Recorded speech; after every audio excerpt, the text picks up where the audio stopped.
South Korea and the United States will go ahead with joint military drills this week, despite a warning from North Korea that the drills would set back progress in improving inter-Korean relations.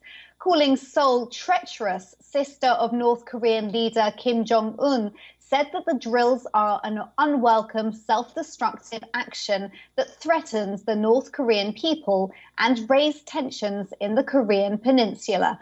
She also warns that North Korea would prepare to have a strong preemptive strike capability to counter the ever-increasing US military threat. Yo Jong's latest remarks come despite a recent surprise thaw in the Korean peninsula, prompted in part by a series of personal letters exchanged between her brother and South Korean President Moon Jae-in. The two sides had also just last month restored cross-border communications that were severed more than a year ago.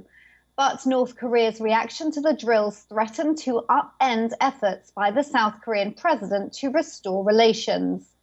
The drills, called Crisis Management Staff Training, are designed to examine the Allies' readiness to respond to a potential contingency. It will be held from today until Friday before switching to full-scale exercises, scheduled to be held from August 16th to the 26th. South Korea's defense ministry said the timing, scale and formation of the drills were not yet finalized. The United States has around 28,500 troops in South Korea as a legacy of the 1950 Korean War. The war had ended in an armistice rather than a peace deal, which left the peninsula in a technical state of war. The exercises were scaled back in recent years to facilitate talks aimed at dismantling Pyongyang's nuclear and missile programs in return for an end to US sanctions, but negotiations collapsed in 2019, and both sides say it is up to the other to take the first step. Our correspondent Richard Kimber sent us the report on this story. Listen in.